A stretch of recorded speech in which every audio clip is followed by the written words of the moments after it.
Oh yeah, bro, this is a real T-Rex, all scaly, because real T-Rexes were freaking just bipedal Komodo dragons, clearly. Oh yeah, look at this. This is a real T-Rex. Straight out of Jurassic Park, that's where real T-Rexes come from. 1993, yeah, look at this real T-Rex. Oh yeah, look at his arms. They're supposed to be tiny. They'll just make them all muscly. Oh yeah, look at those arms and those big feet. Look at the head. Clearly, all the fenestrae should be shrink wrapped and incredibly overly visible. Look at that. Look at that. Look at that fenestrae. And check out that snaggletooth. Oh yeah, look at these teeth. So freaking realistic, because his teeth would clearly be bent up and coming out in different rows and odd angles. Oh yeah. Oh, look at this scaly T-Rex. No stupid feathers like a chicken. Oh, this is a real T-Rex.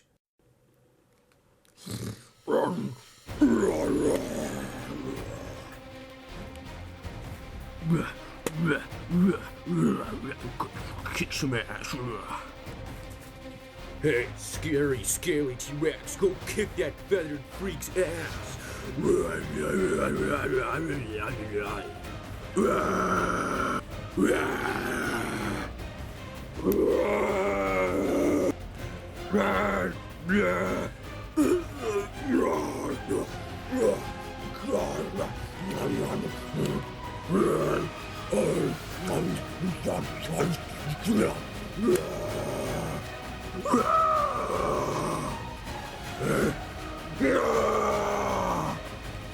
I will bite your face off.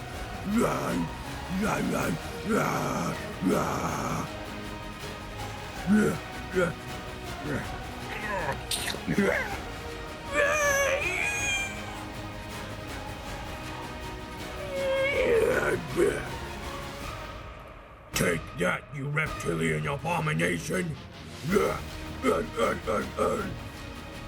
It's time for a victory roar!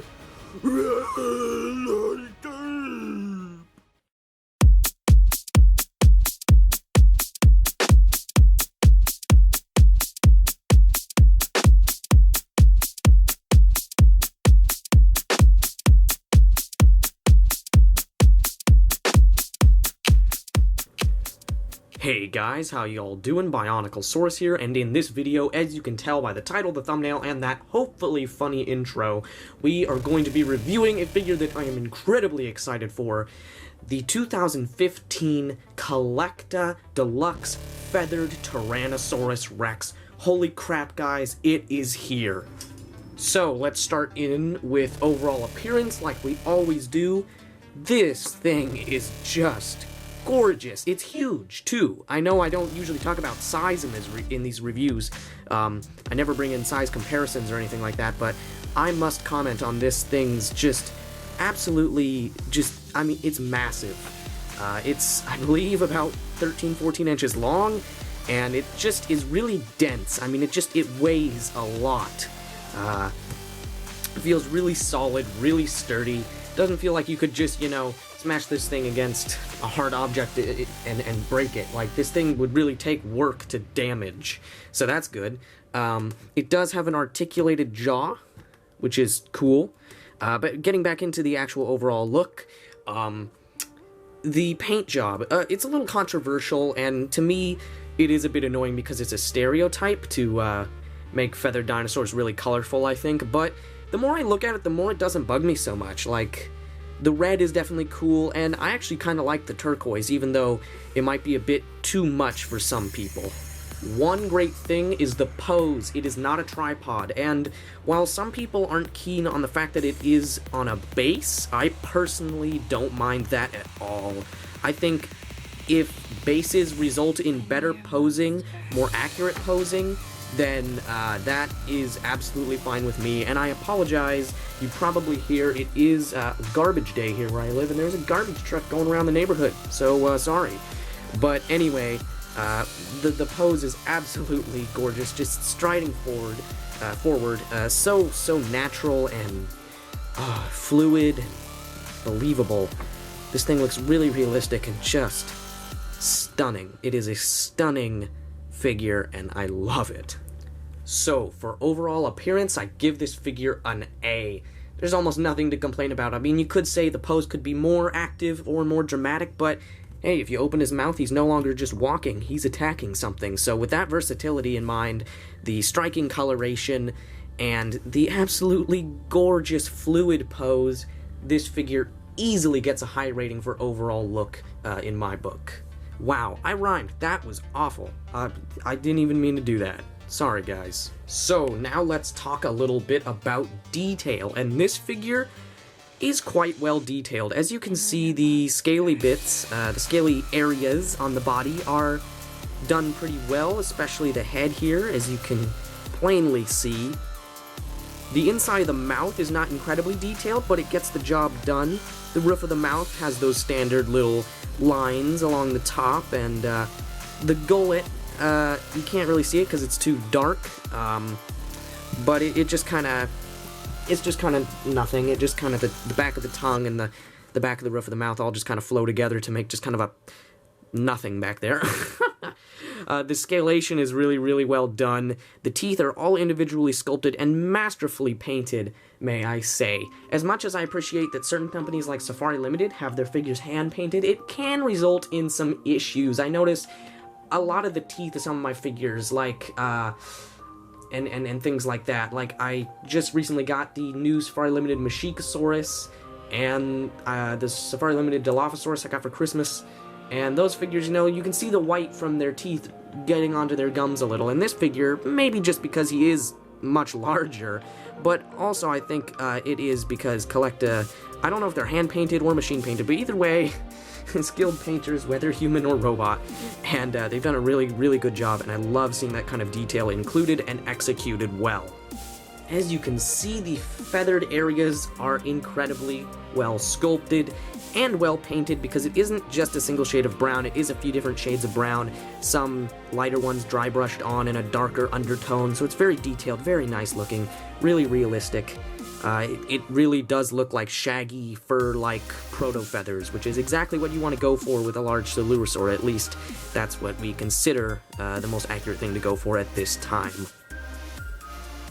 The base itself, while simple, is done well, although I find it a bit odd. It looks like sand, and if that's what they were going for, then good job, but it doesn't make much sense, because I can't think of many places in North America in the late Cretaceous or around Hell Creek where T-Rex would have been that would have sand. So that is a little bit weird, but I mean, the base is nonetheless well detailed, and it's probably just meant to be dirt. I don't know. Maybe I'm just going crazy here, guys, but the feet, as you can see, are incredibly well sculpted. They absolutely look beautiful.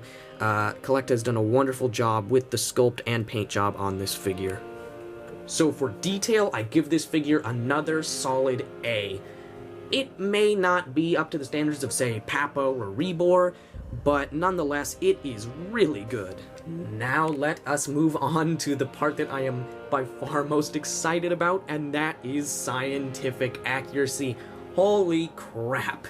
We have a feathered T-Rex on our hands. Let's get into this. Oh my gosh.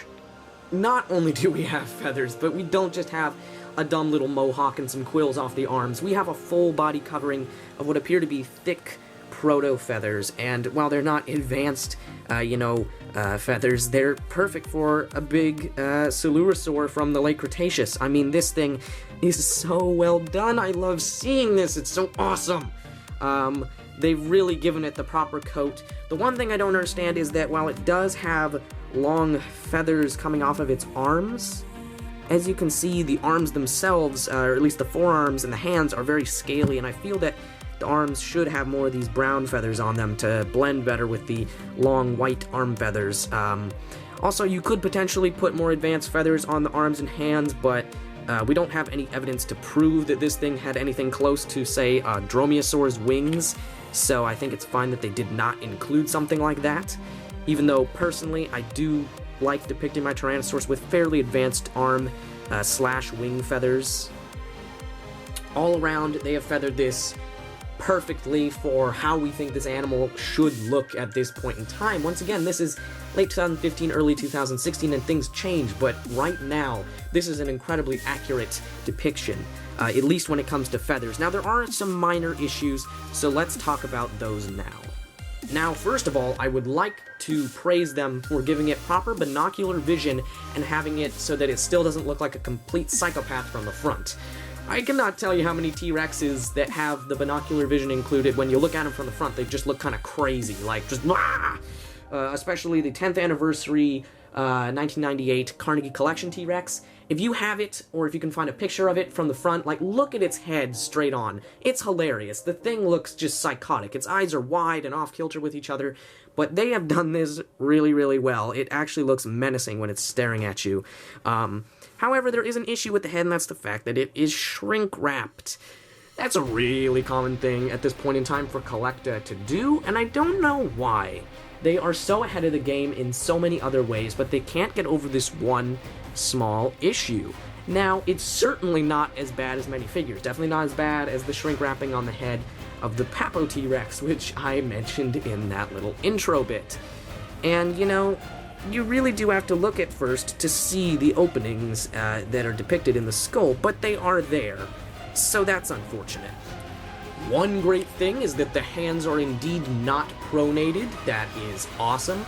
And overall, the proportions of this thing are wonderful and a lot better than some of CollectA's other figures. CollectA have a thing where, with a lot of their theropods, specifically the Carcharodontosaurus and Acrocanthosaurus, both of which I have reviews of on my channel, so go check those out if you want. They have that thing where they have really short legs and these really fat thighs, and then their lower legs are really, really thin and short, and they have these really wide, fat-looking hips, and they didn't do that on this figure. Look, the hips are like the proper width with the torso. So, it's really nice to see that, that this thing is proportioned really well. However, it does have one issue, and that is the tail. As you can see, this tail, proportionally, is way too long. Especially if you look at him from a bottom or top view, you can see that it's actually curved. So it's actually even longer than it appears from just a side view like this. Because see, like, right there, you're like, it's not too bad, and then you're like, oh, that's not it straight out. This tail is too long, too bendy as well. For an advanced Coelurosaur, you can see the side of my background, crap. Anyway, for a large Coelurosaur in the late Cretaceous, they had pretty stiff frickin' tails. They were very advanced theropods, and so, to have a bendy tail like this is definitely inaccurate, but beyond that, it is too long, and it's just kind of a weird thing to get wrong. The shrink wrapping is like, okay, that's a common issue. Some of the other proportional things you might get, like too big of feet, or too short of legs, or too big a head, common things, but too long of a tail is not an issue you really see in many figures of theropods that often. It's not a complaint that I think many people have made about anything, any figure, but it is one that I'm gonna make about this. However, I mean, yeah, the tail's a little too long. The head is slightly shrink-wrapped, but not nearly as bad as a lot of other CollectA theropods, and much better than other companies' certain depictions of certain theropods. So these are really minor issues, and they're the only issues. I mean, this thing, besides the tail, it is proportionally perfect. Anatomically, it is great. The skull is done really well, accurate binocular vision, the articulated jaw is wonderful to see, and, you know, you could probably open his jaw a little more than that, but they've got it down pretty good. All the fenestrae, even though they shouldn't be visible, are the right size and shape, roughly, for the skull, and beyond all that, it is covered in an accurate coating of feathers. That's one thing so many people just say about raptors or T-Rex or whatever, it needs feathers. That is a dumb thing to say. I'm sorry, but if you're just one of those people that just blankly says it needs feathers, you're one of the people encouraging inaccurate feathering, because people hear that and they think, okay, I can just feather it any way I want. It's the same thing as, well, there's a quote from Jack Horner that's often made fun of where he's talking about the raptors in Jurassic Park 3, and he's like, oh, there's evidence that velociraptors had feathers, and the team was like, well, how should we feather them? And he's like, your guess is as good as mine. It's just crap. There is, at this point in time, a proper and accurate way to actually feather dinosaurs. There's ones that should have certain kinds of feathers and ones that shouldn't, and there's ways to actually feather them, and feather different kinds in different ways, and CollectA has succeeded in giving a T-Rex an accurate coat of feathers. And so, for that alone, despite the other very minor nitpick issues, for scientific and paleontological accuracy, I give this figure an A+. Outstanding, CollectA. So, in conclusion, I give this figure an A+. Is the overall look amazing? Maybe not. I mean, it is great. I mean, like I said, the posing, the coloration is wonderful. It is amazing, but it's not perfect. You know, it could be even more incredible. The detail, it's certainly not Rebor or Papo, but it's still great. But for me, what really sells this figure is the scientific accuracy. I know people always say stuff like, you know, it's just a toy, it shouldn't matter.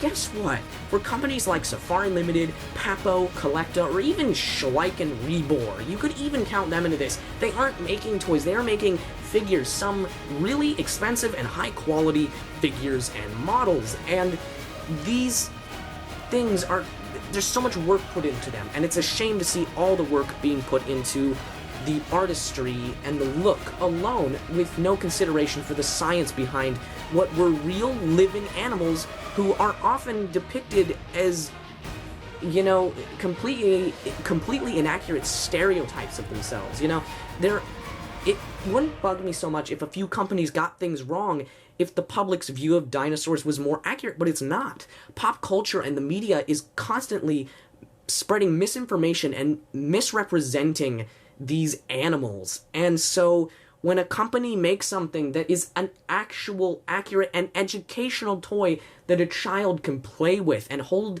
in his or her hands and actually see something very close to what the real animal was probably like, that is amazing. That is incredible. And so that is why accuracy is so important to me, because there's so much work put into figures like this. They are marketed towards children, and it's a shame to make them uneducational. And so, to me, when you have a figure like this that's so well done, that's scientifically so accurate, and just so wonderful, that is a truly amazing figure. There is truly something special going on here. So, props to CollectA, and thank you for watching. BionicleSaurus signing out. And I totally didn't back up the camera for this shot, so that's all I can zoom out. I'm sorry. Here, I'll do it on the frickin'... I'm gonna do it. Here, I'm moving the frickin' tripod. There's my review thing. There's my little outro. Bye-bye.